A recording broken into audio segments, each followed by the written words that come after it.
Just after the funeral of my mother-in-law, whom I loved like my own mother, a letter arrived. A lawyer brought it to our house. The letter started with, "I am Sharon, 43 years old. If you're reading this letter, it means I'm no longer in this world." As I recognized my mother-in-law's handwriting, my eyes filled with tears. My father-in-law had passed away many years before my husband and I got married, and my husband's family didn't have many close relatives, so we didn't interact with them much. My husband and I didn't have children, but we lived happily and modestly with my mother-in-law. We got along so well that my husband would joke, "You two are like a real mother and daughter, and I feel like the son-in-law." Last year, my husband passed away from cancer, leaving just me and my mother-in-law.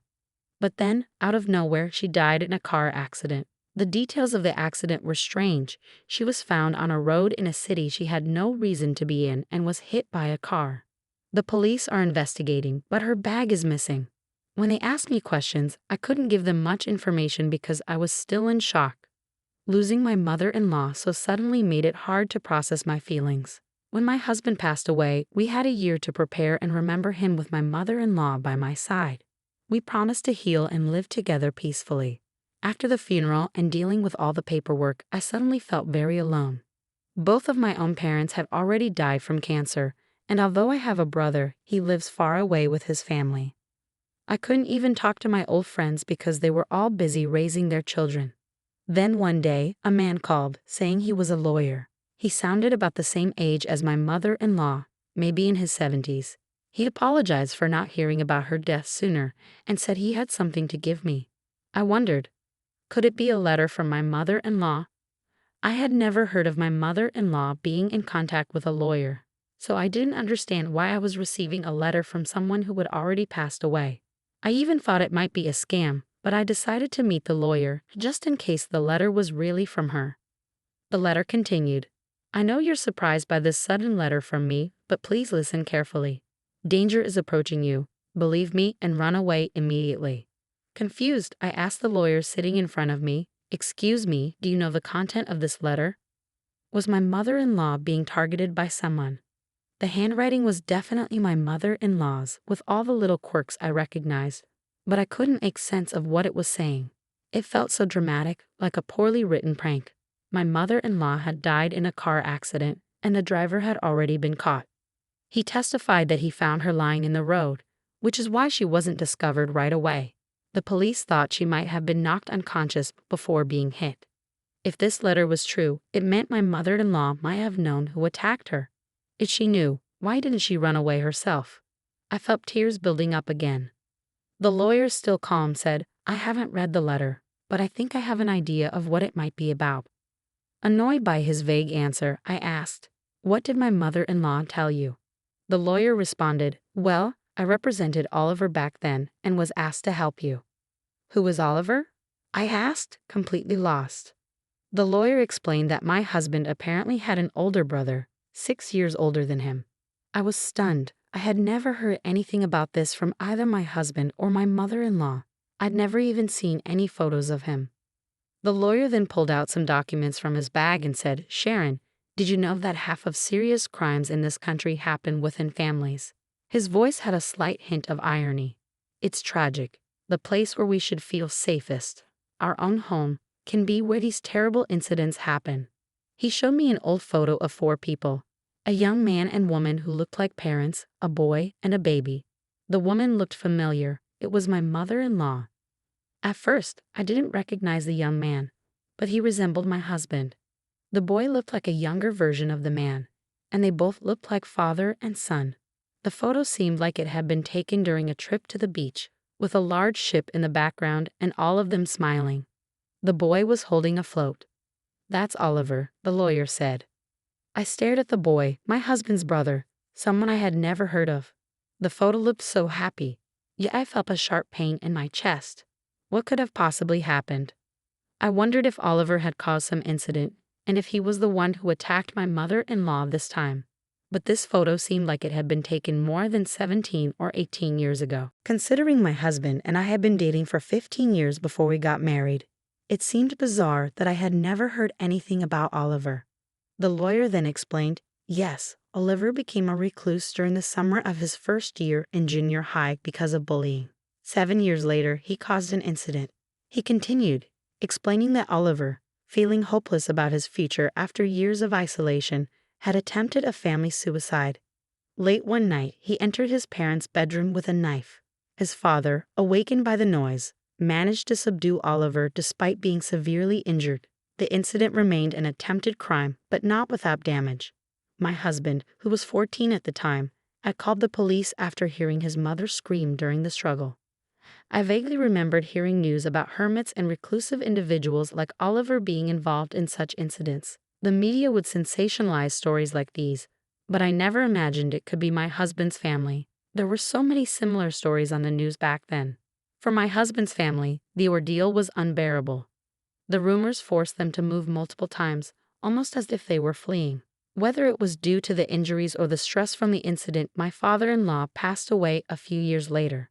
To escape their troubled past, my mother-in-law and husband changed their names to her maiden name, and it seemed like they had finally found some peace in their current life. The lawyer side, family incidents are so complex. There's no clear villain, no outlet for all the emotions. You can't hate or detest anyone fully. It's confusing, especially for those in the middle of it. I was at a loss for words. I had never thought about what happened to the family after such a tragedy, but life goes on, and I could imagine how they must have still seen Oliver as their beloved son. The photo of Oliver smiling at the beach, looking so much like my husband, kept replaying in my mind. Yet despite that happy memory, the situation unraveled into an unimaginable tragedy. Oliver was sentenced to prison for the crime. Remember, the lawyer said, the same punishment applies, even for an attempt. It can be life imprisonment or a minimum of 5 to 20 years. I interrupted, so you're saying Oliver could already be out? The lawyer nodded. Yes, he was actually released about 2 years ago. He then explained that the prosecutor's office has a victim notification system, allowing victims to apply for updates on an offender's release. Even if the family didn't apply for it, my mother-in-law, as Oliver's biological mother, would have been informed of his release and his new residence. Around that time, my husband was undergoing treatment for cancer, and the lawyer explained that my mother-in-law hadn't wanted to burden him with the news. She kept it to herself. The lawyer hesitated for a moment before continuing. Oliver said he committed the crime because he felt hopeless. But in reality, he was also frustrated over money. He had been secretly using your mother-in-law's credit card to spend money on online games and shopping. His father found out and scolded him. On the night of the crime, Oliver had used a large sum to buy virtual weapons for a game. His father took away his computer, and that's when things escalated. Oliver had lied to everyone about the true reasons behind his actions. While his family hoped that he would reflect on his mistakes and repent while serving his sentence, they never shared the full story publicly, enduring the post-release defamation and slander in silence. Was it out of familial love, a desire to protect him, despite everything? Truth be told, my mother-in-law had visited Oliver frequently during his time in prison. However, she always returned disheartened, disappointed by his lack of remorse and unchanged behavior. She was afraid to live with Oliver again after his release. Part of the fear was about his violent past, but she also knew that if something happened to her or her son, Oliver would come to me for money. As his release date approached, my mother-in-law faced a lot of difficult paperwork and decisions, like where he should live. Feeling overwhelmed, she asked a lawyer familiar with the case to help her handle everything. 2 years ago, she had been supporting Oliver financially, renting an apartment for him through the lawyer. She did his shopping and gave him money from her savings, even dipping into her retirement funds. After his release, Oliver stopped working and became a recluse again. Money was running low, and my mother-in-law told him through the lawyer, "I can't support you forever. You need to start working." But Oliver refused, saying, "Doesn't my mother love me? She always favors my brother. She won't give me money because my brother told her not to," and he made a big fuss. The lawyer mentioned that even though Oliver's father had passed, the deceased had been worried about Oliver causing trouble. Oliver kept pressuring my mother-in-law for more money and even became aggressive towards the lawyer. He started asking detailed questions about her income and the life of his father and brother. Luckily, I didn't think he knew where we lived, but I was worried because his apartment was close to where my husband had died. Suddenly, I remembered that my mother-in-law's bag had gone missing, And at that moment, the doorbell rang. I was only expecting the lawyer, but I had a bad feeling. When I looked through the peephole, there was a man who looked a lot like my husband, and he was holding my mother-in-law's bag. I quietly retreated to the living room and called the lawyer, my voice shaking. I think it might be Oliver. What should we do? He has my mother-in-law's bag. The lawyer's face went stiff. Call the police right now. I wanted to call the police, but I was too panicked. Instead, I ran out the back door to the nearby police station. I wondered if my mother-in-law and husband had chosen a house near the police station on purpose, knowing this might happen. When I returned with the police, Oliver tried to run but was quickly caught. As I suspected, the man who looked like my husband was indeed Oliver, my brother-in-law. The lawyer had called him Oliver before. I had seen old family photos of him as a young boy with an innocent smile. But now he looked like an unhealthy middle-aged man. What made me angry was how much he resembled my husband. This man had been tormenting my mother-in-law and my husband. Ignoring the police, he shouted at me, "I'm just here to get my share of the inheritance. Your mom's inheritance, it exists, right? Even my younger brother died last year. Hand over my share." I was furious. Sure, I felt bad for him for being bullied as a kid, but his actions since then were selfish and unforgivable. What I really wanted to ask was, isn't that your mother's bag you're holding? What did you do to her? Did you hurt a frail woman? When I said that, the police officers started paying attention to the bag. Oliver, flustered, tried to hide it, but it was too late. As one of the officers reached for it, Oliver snarled at him. "Hey, this is my money. I can't help it. It was the last thing my mom said." Oliver's twisted reasoning made me shudder. He continued, "I only hit her a few times to teach her a lesson for being cheeky." His lack of remorse was chilling, and his words made no sense.